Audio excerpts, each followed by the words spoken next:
Did you guys know there's a pretty important SCOTUS hearing this last week? Oh, really? Yeah. How much does a knee cost? We will find out. Or a kidney? No, we aren't going that. No, that's Planned Parenthood. We got this great doctor coming on in his second segment. Fantastic, Dr. Smith. Excited to talk to him about his whole surgical medical facility stuff going on. Free market medicine. Pastor Toby Chuck Knox. I'm the Water Boy, and this is Pastor Josh Bales in the studio. Ring the bell. Is anybody going to say anything about his sports jacket? No, because guess what? Josh. It's Thanks. let me make that gist This is your fault. Yeah. Thanks. Ixnay on the. Okay. Yeah, they've grown so accustomed to this. Josh, that's one. That's one, Josh. Okay. Should I just leave now? No, you got three, but that's one.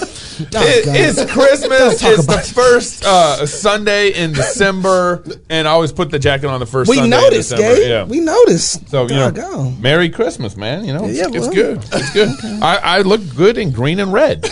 I'm not going to lie. Can you see green and red? Nope. Is that what this is? That's what I thought. Hey, Neil, have we not destroyed? Good stuff. I'm also got my Christmas shirt on, too, if you haven't seen it. You can get one of those with the Christmas man box. That's right. You become a club member, silver level and above, or just buy it if you're already a club member. Get these lovely. Get yourself those mugs camping nice mugs and a Fresca punching bureaucrats tyrants shirt. That says Merry Christmas. I mean, it's very Christmassy. Now, how many in the first few orders are actually going to get the 2 mugs? Because if you order probably like 3 and that's it. What? So, no, we can do more if you guys want. Y'all's call. Let's get rid of them. Y'all's call. We got a whole bunch of other mugs. What'd you say, Neil? That's our special later. That's our special. Oh, okay, all right. Yeah, so I messed up the special. My bad. Go ahead, Gabe. What are we promising here? I'm confused. We're getting mugs. Order now. Order now. And you'll get a man box. It'll be like a really great man box. I think for next Christmas, you should give away the sports jacket. Yes. Oh, man. That would be super great. Everybody that joins gets put in a raffle. Dude. And we'll pull out your name. To get my sports jacket. We'll send you Gabe's jacket. I'm sorry. I love this jacket too much. You guys are trying to get rid of it. You know what? You might be on to something. I'll take that one away. You're back at zero. Yes. You're back at zero. Hey, Confidence Coffee Supply provides organic coffee, freshly roasted, delivered to your door. This coffee is all about sending and supporting missionaries to unreached areas. Try their Great Awakening roast. Hey, that's what you got right there. I'm awake. It's named after the first Great Awakening when God used the gospel preaching of Whitefield and Wesley. This coffee supports Christians who are boldly proclaiming the gospel and working together for the Great Commission. Amen. You can subscribe to get coffee delivered every month so you don't run out.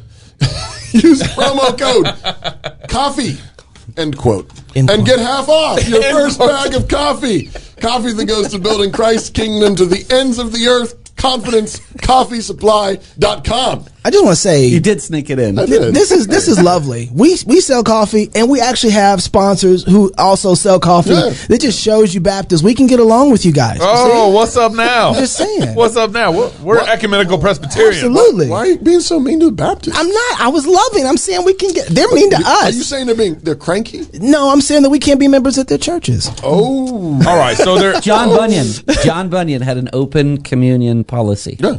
Did he really? Yes, he totally did. Hey, Wow. Hey, so if you want to be as cool as John Bunyan, Buy this coffee. yeah. That's great. That's how we do it. I couldn't get past the Chiapas. Yeah. I don't know. Yeah, I don't know. There you go. All right.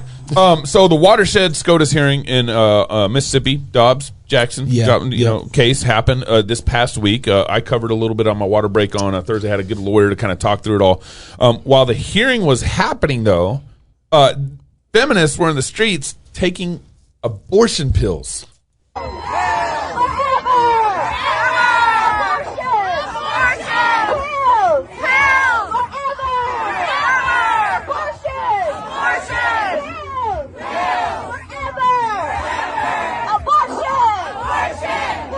Okay, we get it. Okay, Gabe. All right, you got it. And if you're listening to the show, just so you know, so there's these 3 gals on the screen who you're hearing them chant, but they're taking something out of packaging That's labeled abortion pills. And they're taking out water bottles, and they're actually taking pills and drinking them down while they're chanting this. They're sacrificing to their God right there. Yeah, I was going to say, this is about as close to Mount Carmel, I think, as we get these days. But these are the high priests of false god, and they're having a worship service. Going up on top of the temple. I just want to add to that. We'll talk about this a little more in the third segment, but I just want to add that if these ladies were pregnant, and what we just saw there is a public execution. Right.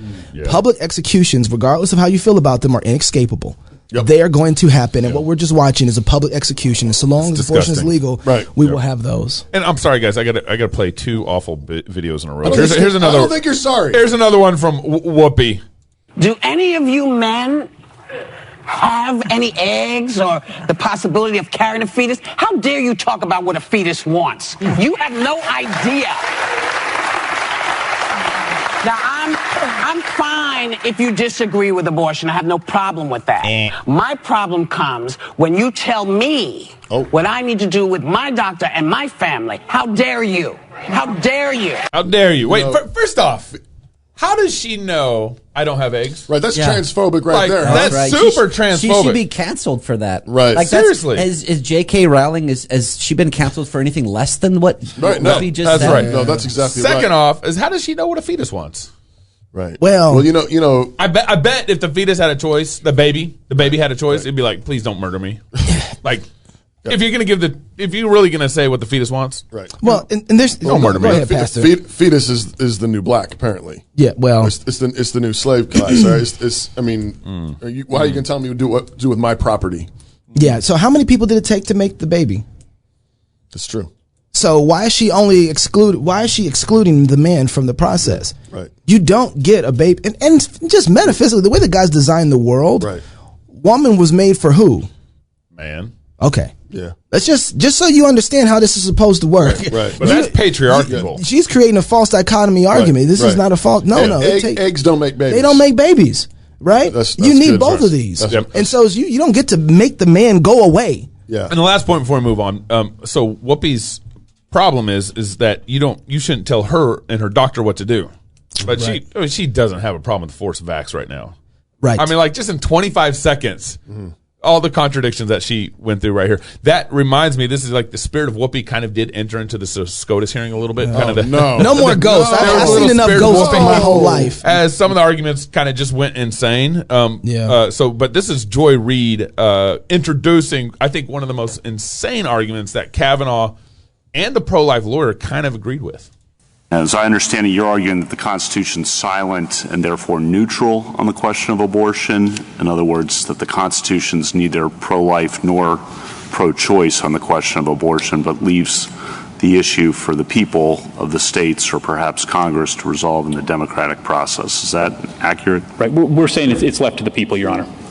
As usual, Brett Kavanaugh brings the most intellectually weak arguments to the debate, right? So his argument about neutrality is ridiculous on its face. You can't be neutral about rights. Either women have rights to their own bodies or they don't. So, real quick, 100%, he's 100% right. Women don't, 100% right about neutral. Nothing's neutral. Yeah, he gets the inescapable law. Inescapable law. We agree with that. Yeah. That's the one thing I agree with him in all this. But from here it goes downhill. And he starts redefining the terms of the debate right now. Right. He starts talking about women's rights. Yeah. Yeah, and not talking about the actual life, whether it should be alive or be killed. Right. And so he changes the distinction of the argument. And conservatives don't buy into this. Don't let the leftists define the terms of the debate here. Not a neutral position in there. You have to decide whether they have rights or not. Now, we've already discussed about how his whole framework involves creating a right to a fetus in order to find this neutrality, a fetus that doesn't have rights, and I can prove that again legally. Well, sorry. We'll finish. You're not even sorry. We'll finish the rest of the video. A fetus doesn't have rights? Yeah, and he actually makes it earlier in the argument. What he says is that conservatives don't want to have the babies put on the taxes. They don't want to have them have education. They don't want to. So we don't. He's trying to make the point that we don't think they actually do have rights because we won't apply all those things across the board. Right. That's a massive mistake. Well, I mean, you take that logic and say, well, what about a 1-year-old? Right. Exactly. Well, same thing. But why is a black man talking about baby don't have rights? I don't see race. Like, I mean, he would be a good Supreme Court justice Obviously, in the Dred Scott case, you know? Yeah. don't have rights. Then you point out the other important point that if the whole point of a right, I'm sure I heard it somewhere called inalienable, right? The whole point of a right is that it can't be taken away by state legislators on an ad hoc basis. Now hold on. Here you go. Here you go. I don't know what's happening. My head's exploding. How is he right and wrong all at the same time? He's absolutely right, but he forgets who give those rights. Why are who define inalienable? Right? Inalienable from who? Yeah. God. What does he have to say about murder? What does he have to say about life? Right. Yeah. So you can't bite off. Look, if I remember, there was a part of the debate in Doug Wilson with Christopher Hitchens. Doug asked Christopher Hitchens, if you're going to live in the worldview of Christianity, or you're going to attack it, you have to buy into all of it. Yeah. So if you're going to buy into the part of inalienable rights, you have to buy into the part of who gave those rights and what are those rights for. Right. Anyway, go ahead, Gabe. To decide whether or not I have the right to vote or walk or breathe or marry or have control over my body. That's against the definition of a right. But there's a third thing that Kavanaugh is doing, and it's very important, I think, because it also goes to his whole personality from where I sit. He's trying to shift responsibility away from the Supreme Court towards the states. The Supreme Court, and we saw all summer, the Supreme Court is very sensitive about losing its legitimacy as it does something that most people don't want it to do, right? And so Kavanaugh is doing the work of trying to say, no, it's not the Supreme Court taking away abortion rights. It's Mississippi, it's Texas, it's Tobin, it's Squee. It's always somebody else with him. It's never him. It's never his job, his institution to stop it. I actually agree with him a lot with this, and this really, really, really makes me mad because one of the things that it really does. I don't like agreeing with this guy. Look at his hair. Stop agreeing with. Why do I want to agree with a guy with his hair looking like that? One of the things that Kavanaugh said in that is, okay, I think of it like this: you don't play chess and use your king as a strategy to lose him in order to win the game. Okay, and that don't work. That doesn't work, right? But that's what he's doing. To me, the very idea and intention of the Constitution, by its very nature, is pro-life. I mean, here it is right here. We, the people of the United States, in order to form a more perfect union, establish justice, ensure domestic tranquility, provide for the common defense, promote the general welfare, and secure the blessing of liberty to ourselves. Oh, and guess what? To our posterity. If we want them. That's the preamble. It says posterity. Okay. And so here's the thing, though. I know it's not in the. I know the preamble ain't the Constitution. I get that part, but this is telling us the whole intent and purpose that the document is even made. Yeah, that's right. Okay, so that's number one. And if you want to look inside the Constitution, look at the 14th Amendment. Nor shall any state deprive any person of life, liberty, or property without due process of law, nor deny any person within its jurisdiction the equal protection of those laws. Right. So if we want to talk about and have the debate over a person, I'm willing to have that debate. But don't tell me that the Constitution don't protect. The whole idea of liberty is protecting life. Okay, I'm done. Well, and you think about that even with the First Amendment, like free speech. That is about. I'm gonna start throwing stuff around. I don't even want to talk about it. Like what else? But you think about it. Every part of the 10 amendments protect life. Free speech is protecting your life. Sure. That's your body, that's your speech, that's your right. Sure. The 5th, unreasonable search and seizures, that's protecting your life. I mean, everything about it. Yeah, right, you got me turned up. I can continue if you like. If you like, but go ahead. I think part of he's. I agree with you. I agree with him too. I know what he's doing, right? I get it. At the same time, I think it's interesting that part of the conversation. So back to Kavanaugh's quote, the question he's asking, and that's the lawyer from Mississippi. Correct. Is that correct? Yeah. Part of what it was argued, I believe, by Scalia before he passed away, and then I believe that Thomas holds the view. Again, both arch pro-lifers think abortion is an abomination. I mean, Clarence Thomas has written a minority opinion on every abortion case ever, in which he said this is an abomination, this is horrific, this is evil, and so on. But I believe they both argued that the Constitution does not speak directly to abortion, including Clarence Thomas. Yeah. I think Clarence might straddle the line a little bit on that. But I think they argue that it's evil, but that it should be returned to the states. I think that's their stance. Part of the challenge goes back to the issue of slavery, actually, because at the time of the founding, when these words were written, at least not the 14th Amendment, of course, but before that, right to life, liberty. The Constitution insists on inalienable rights to life, liberty, and the pursuit of happiness, while slavery is in existence. And what was the issue? personhood. Right, and personhood. And so that's why earlier with Whoopi saying, hey, well, how dare you tell me what to do with my body and my fetus or whatever, as if it's her property. Yeah, there's two people we're talking about. Yeah, right. I think that is one of the things that creates a little bit of ambiguity, or at least a little bit of challenge there, where it's like, if you can pass the Constitution, you can sign it and it goes into effect while there are states that are denying personhood to persons in their states, then there's some tension there. Yeah. And I think say that last part again, so I understand that. So while the Constitution goes into effect, everybody signs it and says, "Yeah, this is what we agree." Yeah, except for slavery. Except for cases in slavery. And at the same time, some states deny rights of life to certain persons in their states. Yeah. Then there's tension there. Right. Or what is meant by life here is a stipulated. It doesn't mean from conception to death. It means life of persons as reckoned persons, or something like that. And as Christians, what we do is recognize that that's inconsistent. Right. That is contradictory. I want to hear kind of how you end this, because I'm trying to figure out where you're going. Well, but here's the thing. So I think but later on you've got the 14th Amendment. 14. Yeah, where slavery is outlawed, where personhood is guaranteed to citizens. Slavery is regulated, not outlawed. That's true, exactly. 13th Amendment allows for slavery in prisons, but your life can't be taken from you apart from due process of law. And it must be equally applied. There's equal protection clause in the 14th Amendment. So some people will say, well, whatever was maybe ambiguous in the Constitution originally is clarified by the 14th Amendment. Which is as it relates to slavery, right? But they were also saying, though, as relates to personhood, it's been defined. So they're saying now you cannot deprive any person, and you can't stipulate a definition anymore. All persons are recognized. Now, but I'm going to go back and run around the other end and basically say, no, I think the Constitution is pro-life. Despite the tension, despite the ambiguity with the slavery issue. And the reason for that is the Constitution assumed Christian common law. Right. Yeah. Right. Christian common law is what the Constitution was built off of. And going back centuries in the Christian tradition, abortion, the intentional or reckless harming of preborn life, was considered a crime. Right. It was a crime against humanity.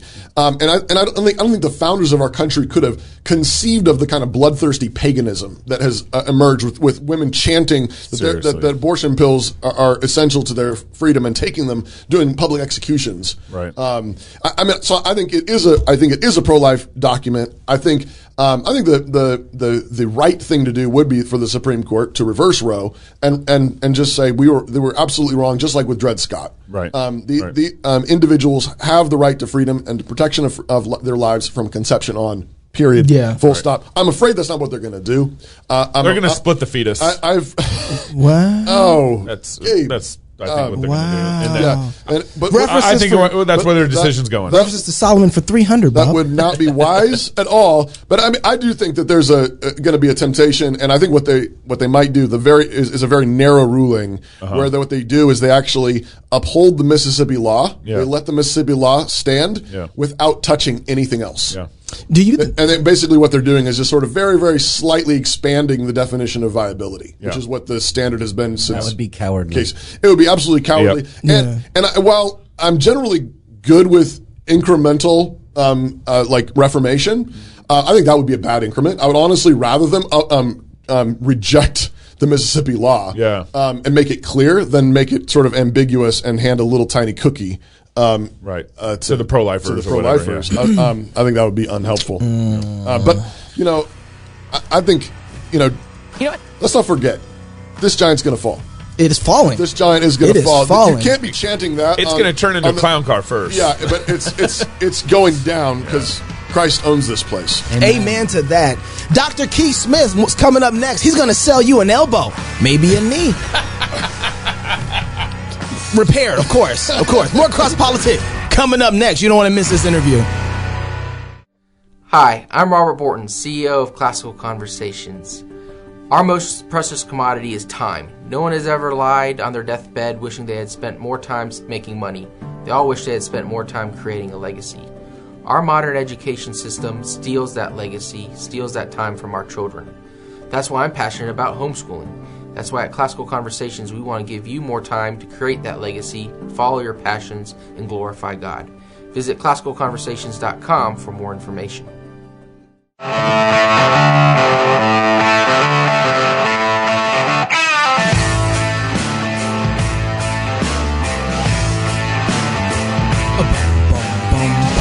Welcome back to Cross Politic on the one and only Fight, Laugh, Feast Network.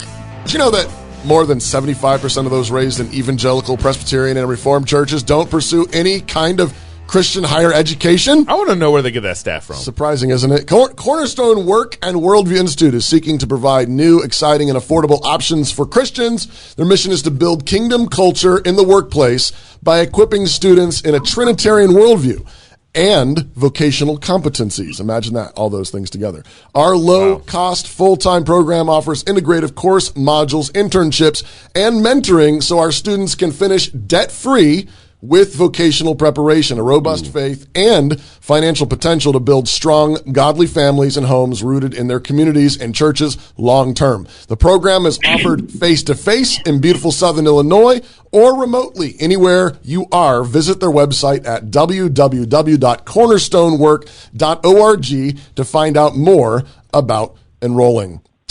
That was good, Toby. You like that? You were like looking at the camera the whole time. Smooth.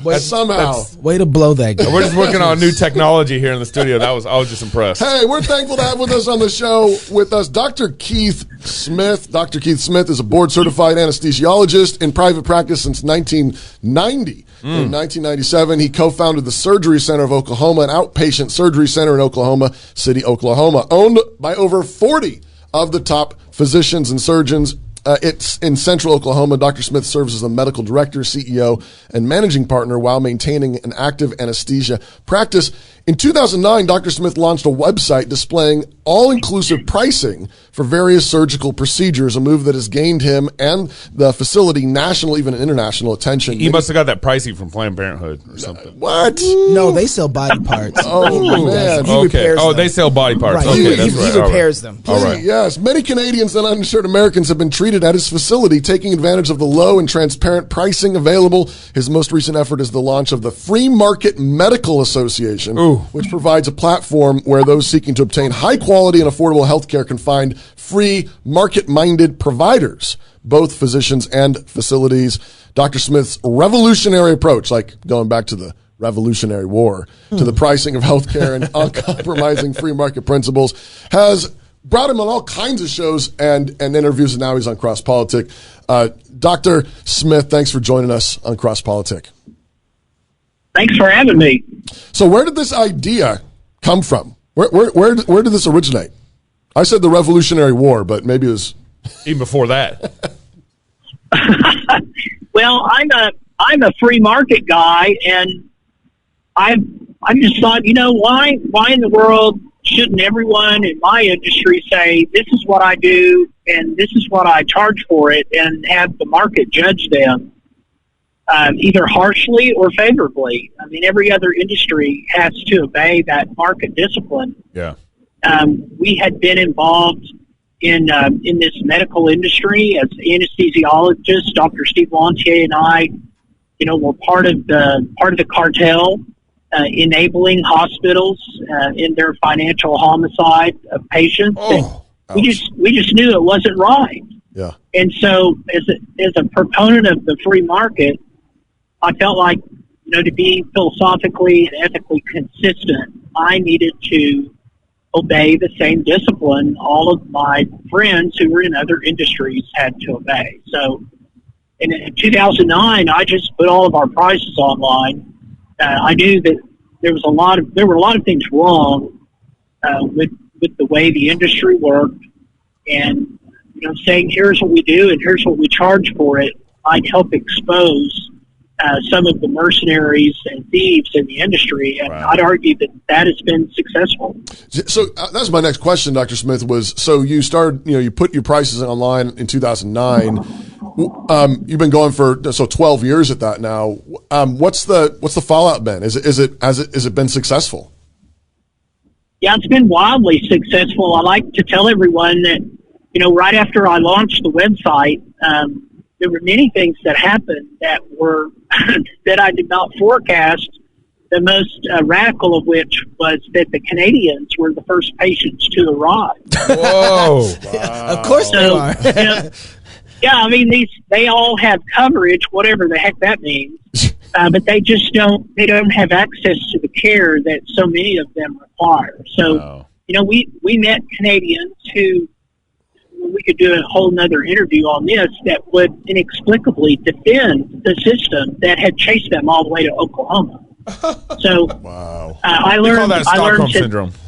It's Stockholm syndrome. That's exactly what it is.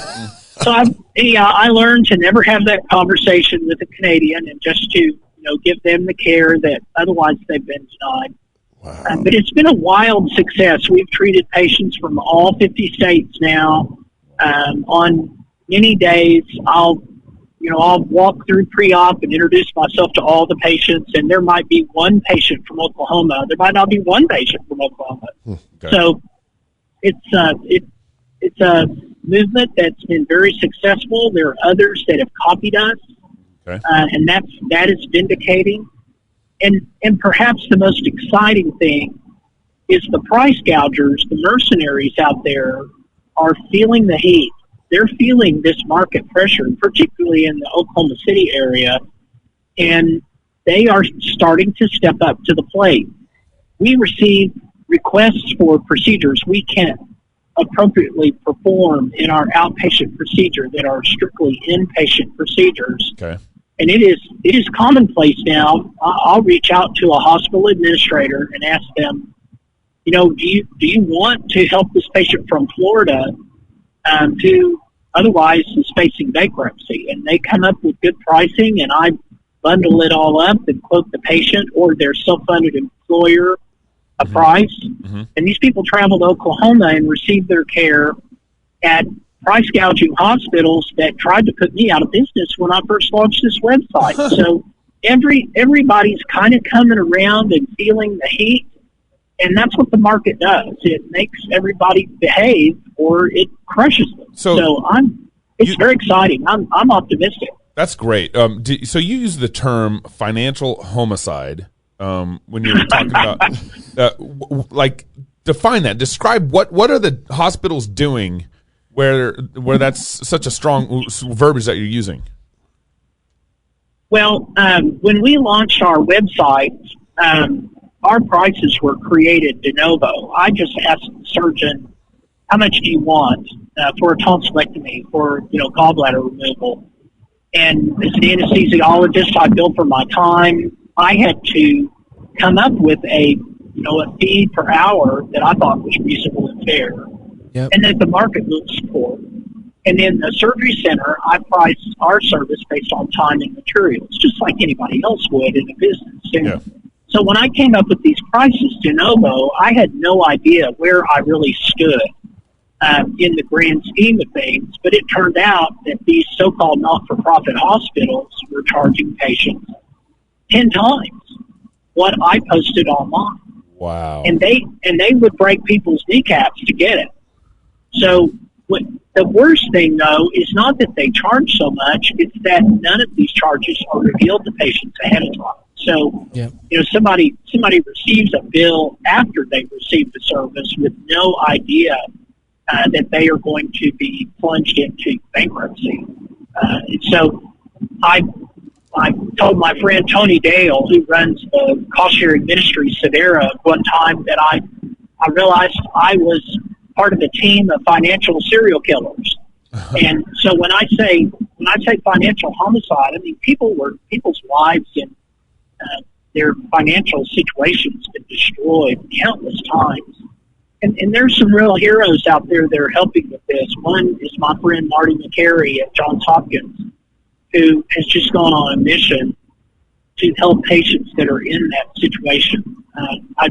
If you're not familiar with him, both of his books are just outstanding, where he basically tells the stories of patients who are the kind of victims I'm describing. Hey, Dr. Smith, this is Chocolate Knox. I wanted to ask you, as you're talking, some of the things that are going through my mind is, growing up, we've only known one kind of medical situation. This sounds very foreign to a lot of people.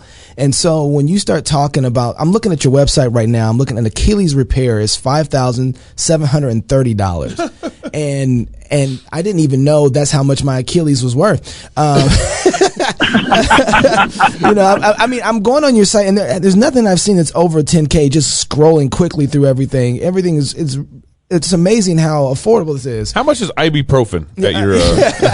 But one of I can see right now a lot of people naturally are thinking, what is there seems like in the institutions and in the industry, there's a certain type of protection that if something goes wrong or we don't like it, that we have an appeals, we know we're going to be taken care of. What is the quality of your Achilles surgery? What we see inside of the pricing? Are we missing any quality? Is the quality better? What can you say to help people trust that this system that you're doing is ultimately not just a financially secure system, but also a very healthy and safe system? Well, the answer is a bit counterintuitive. To understand how to wrap your mind around the quality, one has to understand why prices are high. If you look at an area like Wisconsin, where the prices are as high as anywhere in the country, the reason those prices are high is that there's no competition. If there were any competition at all, the prices would do what prices do. When there is competition, they would tend to fall. So wherever you see high prices, that just means nobody is in there mixing it up. Where you see lower prices, that means competition is present. Put yourself in the shoes of a hospital that doesn't have any competitors. They don't have to be any good. Wow. They can be horrible and still rely on all of the referrals coming in. Facts. So the counterintuitive answer is the lower the price, in all likelihood, the higher the quality. My friend Jeff Rice, who founded Healthcare Blue Book, has backed me up on this and has done very in-depth quality studies, and with no exceptions, the lower the price someone finds, actually the higher the quality. So the person might say, well, you get what you pay for. Well, not exactly. In a functioning market, that can be true. But this is not a functioning market. This is an industry that works like a cartel that's enabled by Uncle Sam, who drives the getaway car away from every heist that happens. So quality is determined by a lot of factors. It's very difficult to measure. It's very difficult to objectify. But what I tell patients is, we stand behind what we do. If something goes wrong, then we will help you get through it, and promise that when everything, all the dust settles, you will still feel like this was a mutually beneficial exchange.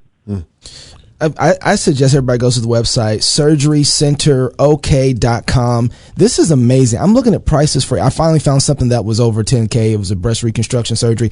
I don't think I'm going to need one of those. Right. But it's true. It's true. You're not. But it's still, it's still amazing looking at this. A knee. Wait, doctor, you do trans surgeries? Do we do what now? Do you do transgendered surgeries? Absolutely not. Yeah, absolutely not. That, no. How do I say this again? No. I do know he does knee surgeries for $3,700. He could take out my knee and then replace it. Shoulder surgeries for $5,700. Gabe, he actually fixes people. He actually heals people. Amen. He doesn't destroy their bodies. Oh, a wrist, $4,300. Fix your wrist for $4,300. Keep in mind, all of our prices are all inclusive. Oh. So that includes surgeon, anesthesia, and facility. Okay, that's not just the facility. And some people are paying $1,200 or $1,500 a month for insurance with a $5,000 or $7,000 deductible. So they're going to have $18,000 come out of their pocket, to cover, whatever silly insurance they're buying. Wow. There are not very many procedures on our entire website that cannot be purchased for 1 year premium. Wow. So how? Maybe I'm being nosy here, Doc, but how do y'all make any money? We are making money, and that's the real crazy part of this. I mean, at $3,740, which is what we charge for a knee arthroscopy, the surgeon is paid a handsome fee.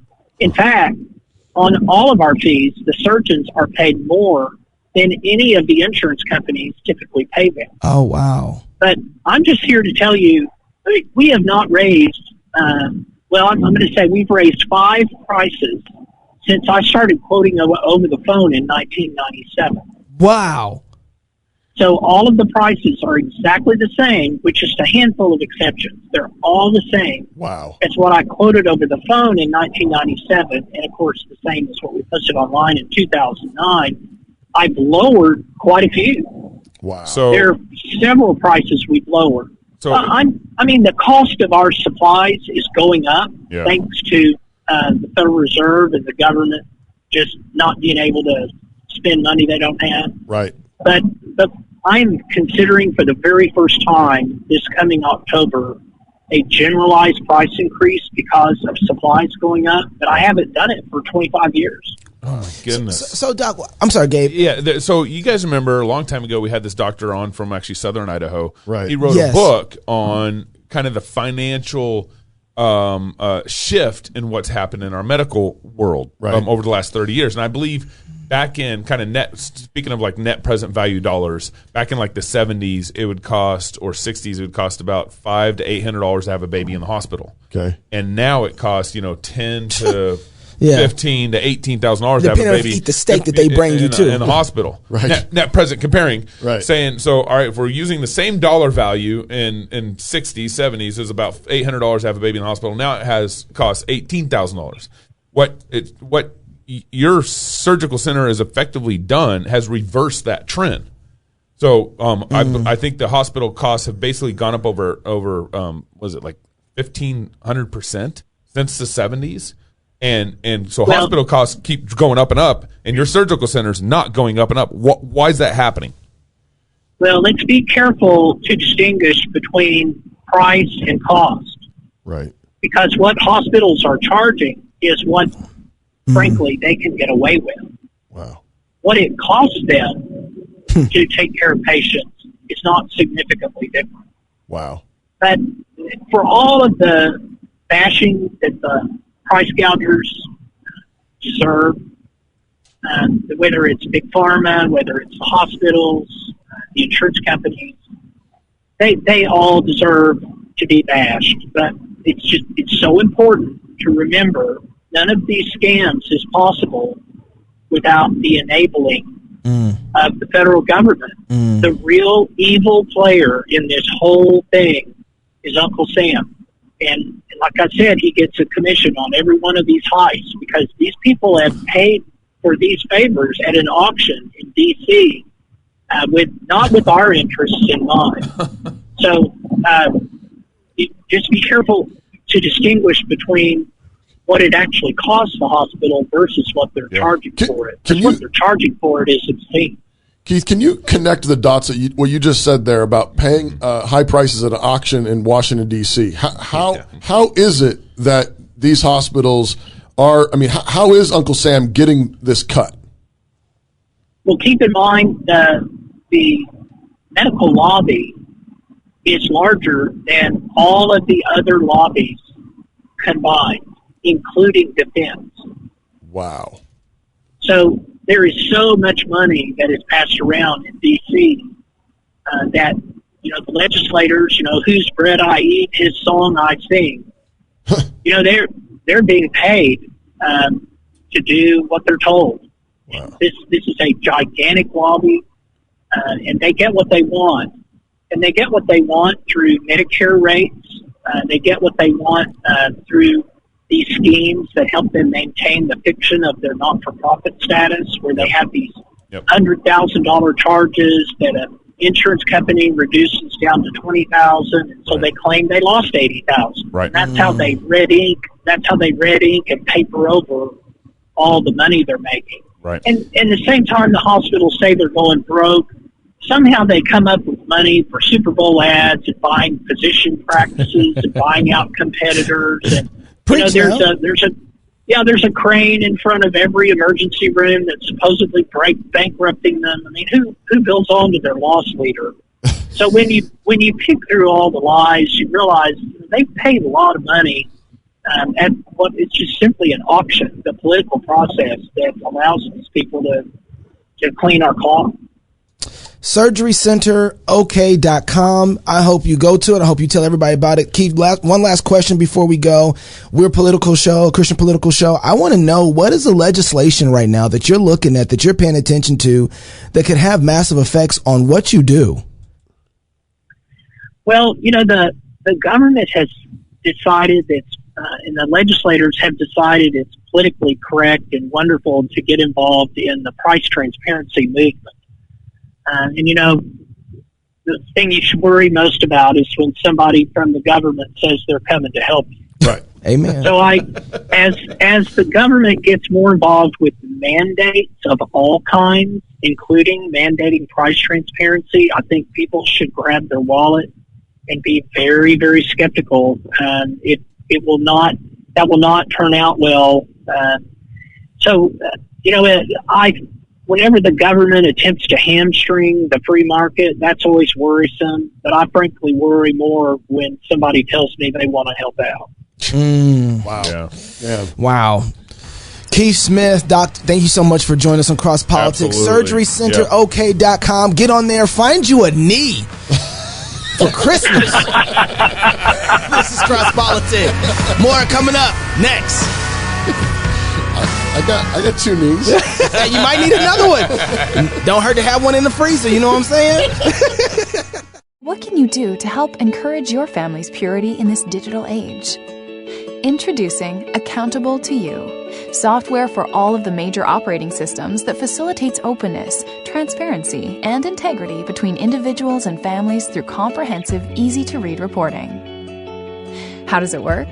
Simply install Accountable to You on your laptops, desktops, and mobile devices. Then set an accountability partner for each device. For example, you might want to be the accountability partner for your kids, while setting your devices to report to your spouse or someone in your church. Accountability partners will then receive daily or weekly reports on device activity. Our sophisticated system can also send instant text alerts if something objectionable is detected, so partners can check in immediately. Learn more by visiting our website today, www.accountable2you.com. Man, I want that doctor to do surgery on me. Replace my knees. When I get older, knees, whatever. We will take you there, Gabe, and we will drop you off. I wonder, did he replace the bicep of what's his name? Whoa. Does he do new biceps? Because there's we might be able to make a connection for him. Yeah. Too soon. All right. Too soon. We didn't mention this on the show, but actually the Free Market Medical Association is also something you ought to check out, because there's chapters all over the country. Okay. So there are other doctors, and I don't know if there's other surgery centers as well that are trying to duplicate what he's doing. I mean, I don't know about you guys, but I was excited. Like when you're listening to what he's doing, this is like Samaritan Ministries. Yeah, that's what I was thinking about. It's like you're there. This is actually what Christian warfare looks like. Yes. Like they're going after the giant of big pharma. Yeah. And socialized medicine, and they're doing it through building a better product. Yeah, that's right. Like we can make it better, and we'll beat you doing it. I wonder if Samaritan Ministries and these guys can get connected so that I'm sure they are. That way, because he mentioned one of the other Samaritan Ministries competitors. Oh, okay. He mentioned the CEO they friends with, so he knows about all this stuff. It would make sense. He knows about FMMA.org, Free Market Medical Association. Check this out. Hey, this segment's brought to you by Bobo Construction. By the way, I love my new Bobo Construction hat. It's my new favorite hat. It's a good hat. I like it. I mean, it's I love? Comfortable. It's got the camo. Yeah. It's just comfortable. I love my new Bobo. I love my note. Be careful on the golf cart. That's what I love. Your note was right here. I still got it. His note's still right here. It's right there. Be careful on a golf cart. It's just a good general recommendation for Knox. Wisdom. That's loving your neighbor right there. Christians need to start thinking about doing business with fellow Christians. Amen. No, this isn't a plug for our FLF business listing, but it could be. Check that out too. This is a plug for Bobo Construction Inc. Are you Sorry. Are you a developer, architect, or project manager? If so, I have a Christian commercial construction company you should be partnering with. End quote. You want to do that all over again? Yeah. Do we need to start over? Bobo Construction is a fourth-generation family-owned general contractor that was founded back in 1962. That's what we do. Their motto is, whatever is fair and right, that's what we do. The Bobo Construction Inc. headquarters is in Sacramento County, California, and they are defying vaccine mandates. My people. There you go. Bobo Construction Inc. has recently expanded into Idaho and eastern Washington with offices in Meridian. I love it. By you guys, I love it. Boise area. And is in search of potential partners to wage war on tyranny. They can do any commercial project from $0 to $80 million. Are they stopping at 80? Why would you stop there? They got 81 million faith? What I'm saying? I don't know. Talk to them. Some of their past projects include retail office buildings, schools, colleges, sustainable construction, and industrial facilities. To learn more about Bobo Construction Inc., visit them at boboconstructioninc.com. You can also contact Austin Bobo at Bobo, B-O-B-O, at boboconstructioninc.com or call him at 208-789-0995. Sorry for totally botching your ad. But, anyways. Pastor Josh is sitting over here. Oh, Josh. Hey. You're not done Time to yet. introduce Josh finally. Josh is the pastor of the Well Church. No S. No, it's not the Wells. Yeah. It's the Well. The Well. And then we're doing well. Because there's only one well. Like John 4, well, the well. Okay. There's only one well. Yeah. Okay. Worshiping in spirit and truth. Yeah, nice. And in Boise, Idaho. In Boise. Yes. Married to Monica for 21 years. 21 years. Yep. Nice. Y'all, marriage can drink. Yeah. Well, look at that. We're entering into adulthood finally. Yeah. 3 sons. Yep. Baptized? They are, yeah. In fact, my oldest, Josiah, we're here in Moscow because he's, trying to get in with NSA. So Checking out New St. Andrews. Okay. Yeah. And been pastor of the Well since 2010. You love all things Jonathan Edwards. Yes. All right. Preach. And the Puritans. Yes. Very good. Well, it's great to have you, Josh. Thanks for being brave enough to sit next to Gabe. Yeah, well, especially during Christmas. It's the sports jacket, man. Yeah. Okay, see, now you're back in it again. We talked about this the first Thank you segment. for talking about my let me remind jacket. you have amnesia. We're giving it away. Yes. It won't be here next year, I'll tell you that. So you're sitting here with your Bible open, man, and I watched you like in the interview, I watched you during the first part of the segment, and you've just been paging, turning, and finding stuff. What are you doing over there?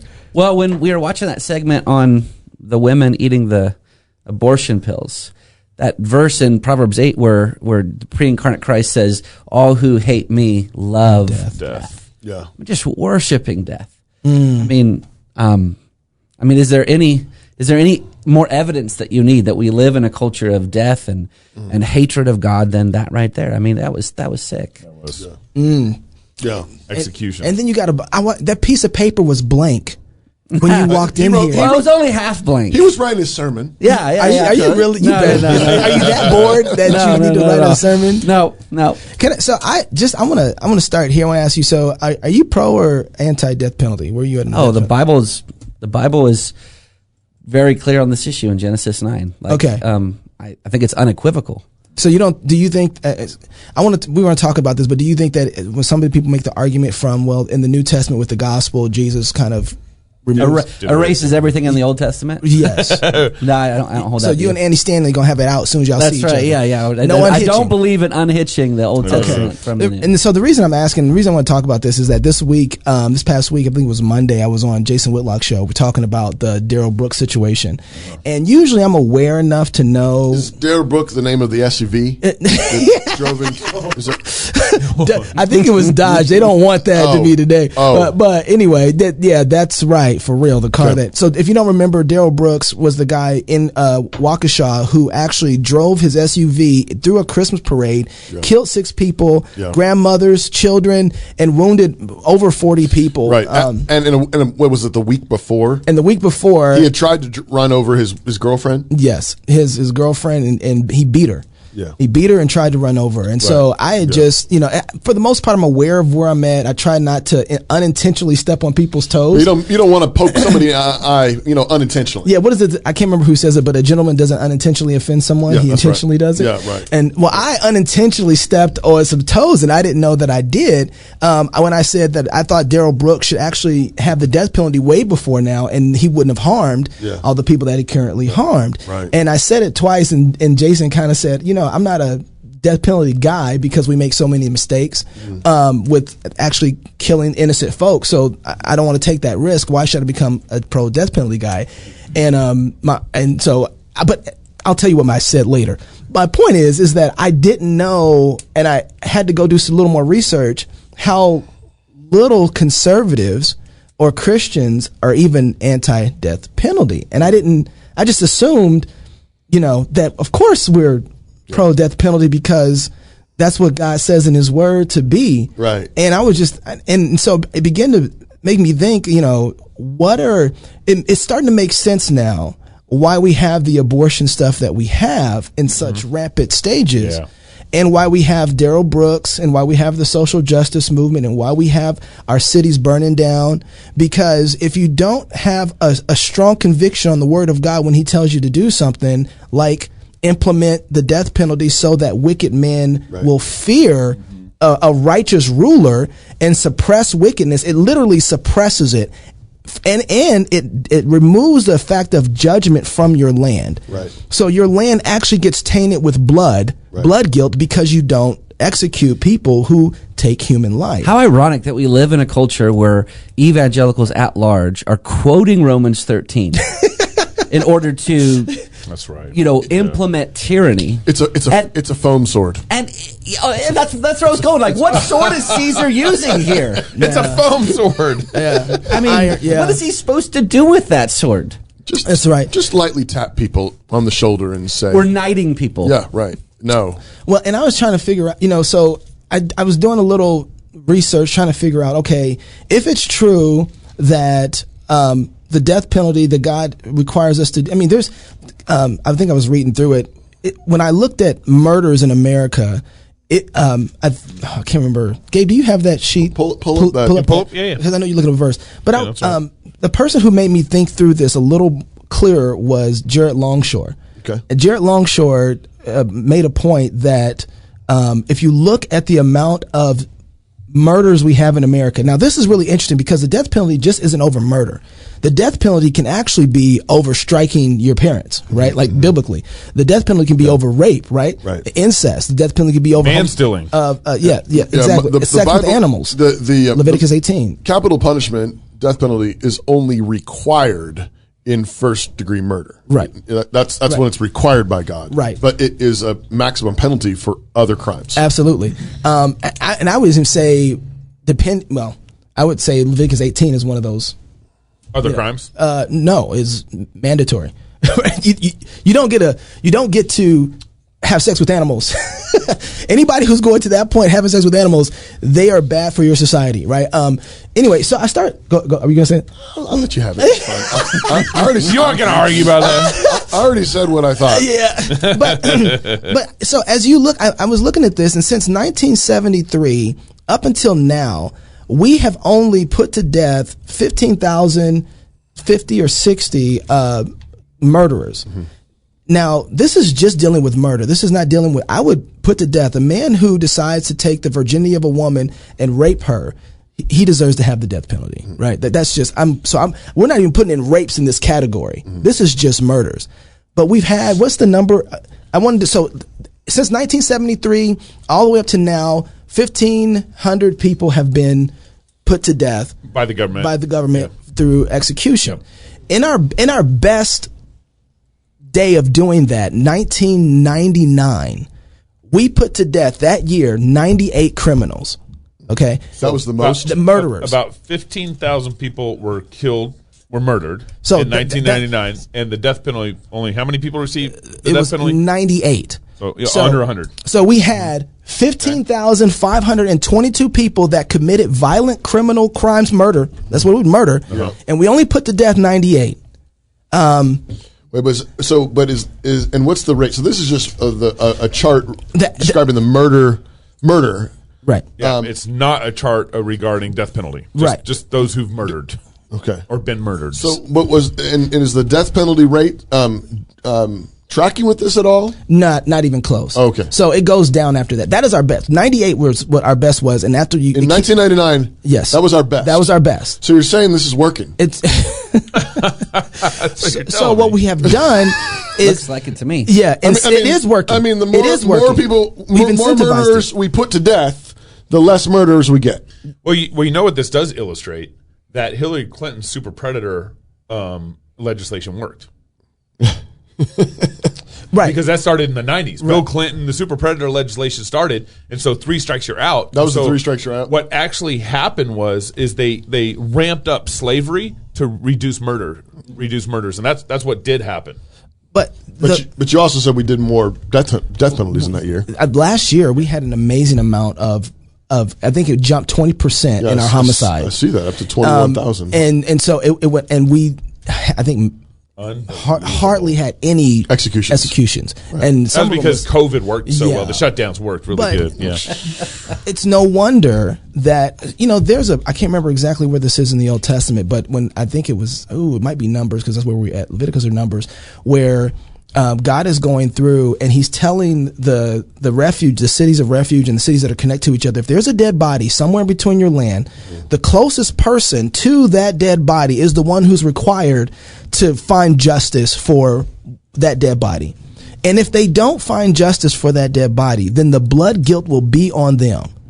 And so that blood guilt, that's a judgment on the land. And what that judgment is more death. Mm-hmm. Because it's not satisfied. And so, there's a lot of people have thought of the death penalty in a humanistic type of way, because they think that the most important thing is the human being. And so therefore you don't take life. And so we need to put people to death because he's a human being. But the truth is that God has put his image on man. Right. And it is God who is the one who legislates whose life gets to be taken and for what reason it should be taken. So you don't get to be wiser or smarter than God on this issue. Right.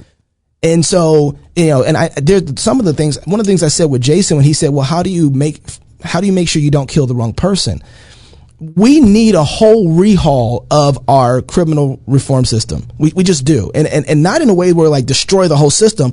We need to understand the principle of human life, the value of it again under God's word, and then apply the principles in such a way that we don't have to worry about whether or not we're getting the wrong person, because all the criminals fear. The people who are false testimonies, they fear because they don't want the judgment, according to God's law, the judgment that you meet against the person, the false testimony that you apply, whatever the situation is that person is supposed to be getting as far as judgment, if it's death, if it's paying back something, if you lie and say he stole, if you get that wrong and you're careless with that person's life, that is actually something that falls on you. Think about Naboth, when Jezebel hired those 2 false witnesses to come against Naboth so that Ahab could get the land. Yeah. Right. How inclined would they have been to do that had God's law actually been operative in the land? That, man, if we get caught at this, we're dead. We're dead men. We deserve the death penalty because that's what we were testifying against Naboth for. Yep. I was thinking about, as you're talking, Knox, about the point you made when we were talking with Shan recently on the show, Works Holsters. Yeah, WRKZ. Talking about how carrying a gun makes you think about the world differently. Yeah. I think there's something similar going on here. Yeah. When we have a death penalty in place, and it's a real live option, that makes you think about the world differently. Right. Yes. Right. I think that's. Ultimately, I think what we're talking about is the fear of the Lord. Yeah. The fear of God. When you know that, because that's really what you're doing is the death penalty is sending somebody straight to the throne room of God. Yeah.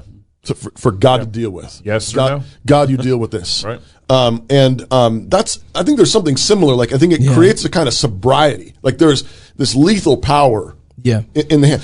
And I take Jason's questions, me too. I think there's weight to that. What if we get it wrong? Exactly. There's heaviness, there's weightiness, but God expects us to have, to exercise wisdom and justice. Yes. Carefully. And I'll even say, furthermore, I think I'm real nervous right now about our justice system using the death penalty. Right. Yeah, look at the Rittenhouse case. Yeah. I mean, like we don't know what a baby is. That's right. And like we squint. We're like, we're not really sure if that's a human life or not. And then we're gonna say, you need to execute. Justice. We're already getting it wrong. Yes. So when Whitlock says, I'm afraid of getting it wrong, we're already getting it wrong by not following God's law. Right. The other thing is I watch people who want to argue against the death penalty. Part of how you don't start getting it right by not doing it. You don't develop muscles. I'm afraid to break them. You don't start getting muscles stronger without exercising them. We need to find the most simplest place to start exercising. We say this all the time on the show. Right. You can't practice biblical law if you don't practice it in your home. Right. You don't practice it in yourself. You said this last Wednesday. You said, listen, if you want to start this, it starts with you saying no to yourself. You don't live by lies in yourself. You don't deal with, if you don't deal with sin yourself, you can't deal with sin out there. Practice the death penalty with your sin. That's bars. That's right. But the part of one of the arguments, I think it's kind of the go-to argument, the one in the back pocket of all the people who are anti-death penalty, is the lady caught in adultery, right? They love to use that one. Yeah. And I think, yes. I would like to answer that one. Yes, please. But before you do, I just want to say, this is a shout out to James White. Love you, dog. James White always says, if that verse actually should be inside them. He debates that chapter 8 of John is in the. Yeah. But anyway, go ahead. Yeah, so Jesus practices biblical justice in that story. In John chapter 8, lady caught in adultery. Jesus does not set aside. Let me argue with you. No, he doesn't. He didn't stone the lady. Yeah, he said, I would like to call for witnesses. He said, which one of you would be willing to testify against this woman? And just so you be protected so that you don't end up getting executed by self-incriminating yourself, let me suggest that if you want to be a witness, you be free of this sin. Which one of you wants to do it? And you're going to participate in her execution. Right. But that's the first stone. It would be required. But it was like, so which one of you? Because that's what was required by biblical law. 2 or 3 witnesses. And those who testify can be cross-examined to make sure that they weren't involved in it. They weren't luring her. They weren't practicing entrapment, that kind of thing. And you mean like they did with Jesus? Like they did with Jesus. They have to cough up the man. Who was the man? So all right, who is it? And one by one, it says, starting with the oldest, they left. They walked out. And then so what Jesus asks the woman is, where are your accusers? And she says, they're all gone. And he says, well, then neither do I accuse you. You have to be an eyewitness. Can I point something out with that too? Yeah. All that said, and this goes to the point of not getting it wrong, she was guilty. As far as we know. Because he says, go and what? Sin no more. So, I mean, and so just so there is a way that God's justice works that if the it's setup, actually merciful. That's right. That's what I was getting to. Yeah. If you people say, well, what if the thief gets away? Yeah. He won't.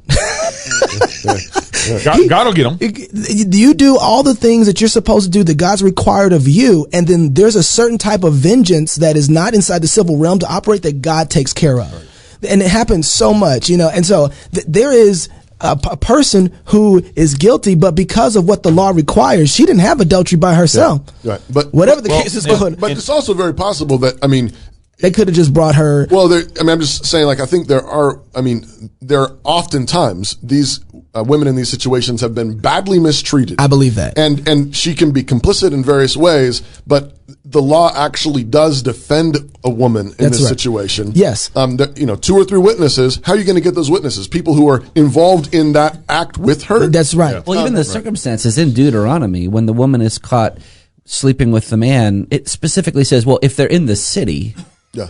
And if she doesn't cry out, but if she's in the country and nobody can hear her, she can't be condemned. Right. So God's pretty wise when He's taking all these circumstances into mind. Yeah. Well, I'm just thinking about the reason why I think our country doesn't want the death penalty is because we don't want repentance. If you think about this, I was looking at the stats while you guys were talking. The highest year that this chart shows where there was murders was in 1991. 24,000 people were murdered in 1991. Yeah. That means if they were true, legit murders and the people were convicted, we should have had 24,000 death penalties. Well, here, I'll read this off to you. 16,000 to 17,000 homicides in the U.S. in 2019. You know how many executions? 22. 22 executions. Nearly 50 murders a day, 46 people executed per year since 1982. And so if America really wanted the death penalty, what that would take for America to do would be to submit themselves to God's word. Right. Yeah. To repent. Right. And we don't. So when we don't want the death penalty because we know that it is directly connected to our need to obey God in our judicial system all the way through. I mean, like you think about just in our local shenanigans that are going on. Like the cops have been lying. You know, the city prosecutor here in Moscow has been in bed with the judge.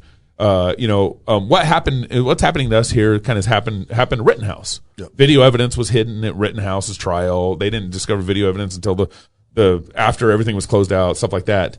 And Rittenhouse had his life on the line.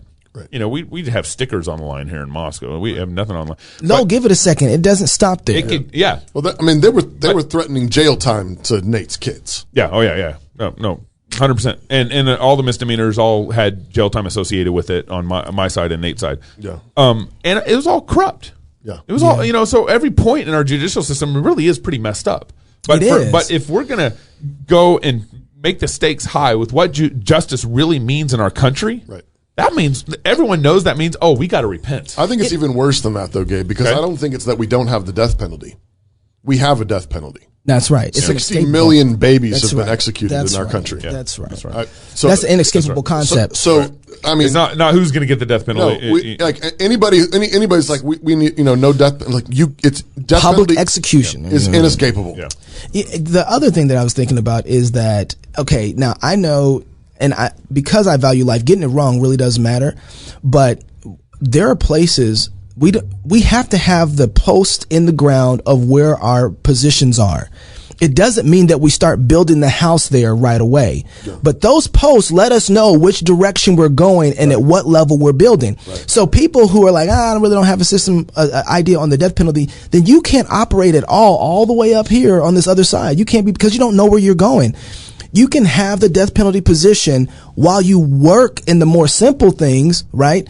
To work its way out to say, okay, so how do we get here? Right. Yeah, I think this goes back to incrementalism. I think not everything is perfect all the time. Sanctification happens, but the sanctification is going a particular way. Right. It's going towards a particular destination. And so as we're working through theological positions, not all of it is feasible to implement like that. It doesn't happen like that. That's not what I'm saying. Right. But not to have that position settled means that you're drifting all the way up here on justice. Right. So when we talk about social justice, what are those guys who are stealing stuff supposed to do? Do you want to lock them up and put them in jail?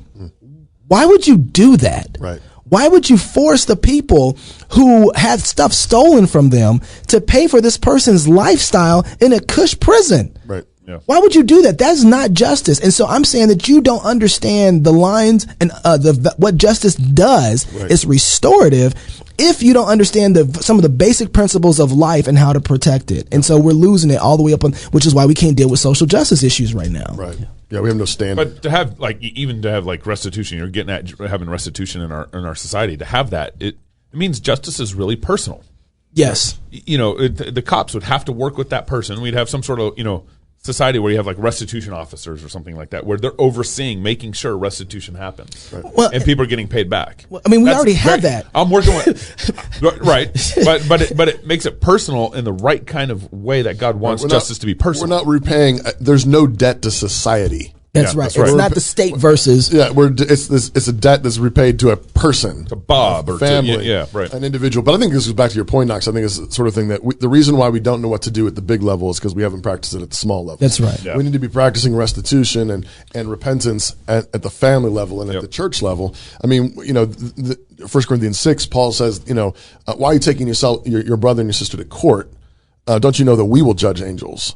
Right. I mean, so elders and pastors we have to be teaching on this so that our people know how to put things right, how to make things right, how to practice restitution. And then when situations are so gnarly that they get brought up to the elders need to know how to judge justly in matters that are brought before it. Do you think a good book for that would be Gary DeMar's God and Government? Yes. Because he starts with self-governance and family governance and church governance, and then absolutely, it's one of. I'm glad you brought that up. Well, I mean, books, people need resources. Like, what do you mean by self-government? Like, I don't, Well, and the other thing too, with that point, and we have to remember this isn't a conversation, even on the issue of murder, this isn't a conversation just for the civil government. This is a conversation. By the time a kid, okay, let's use Daryl Brooks for instance. By the time a kid gets to the point where he's choking out his mom, choking out his wife, running over people, to this point, the family has already been some sort of influence in his life to cultivate the kind of culture that we see coming out of this kid. And so we have other governments in place that help stop stop gaps of what happens in a society. Right. We have the family government that helps instruct and teach how self-government is supposed to work. How do you operate in society? How do you communicate? How do you love your neighbor?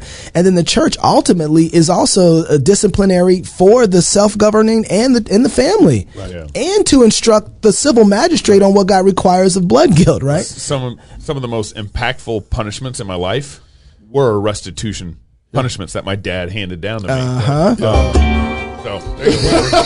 We're done. I just thought I better do that before somebody else jumps in. Go ahead. No, Pastor, that's it. Appreciate you joining Thanks with us, for having man. me. Absolutely. Absolutely. If you're single, get married. If you're married, have kids. And if you have kids, go baptize them. Until next week, love God with all your heart, soul, mind, and strength. Love your neighbor as yourself.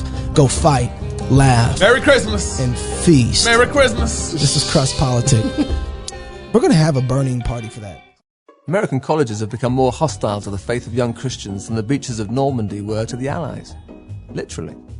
Undergraduate training wasn't always a death trap of unbelief. Once colleges were boot camps for body, mind, and soul.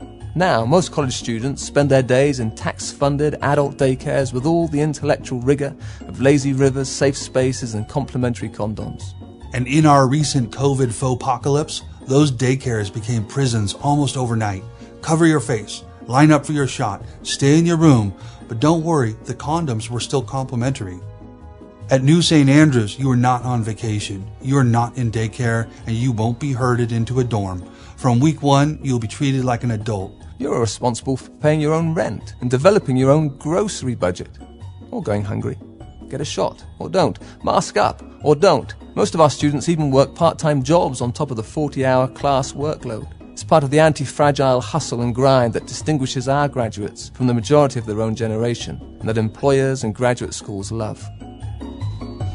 Most college graduates in the U.S. are stuck paying off loans for years. New St. Andrews sets you up to graduate debt-free and dangerous, ready to pursue grad school, a family, or business opportunities in the real world without any reliance on pork subsidies from Mother America and with no weeping need for safe spaces.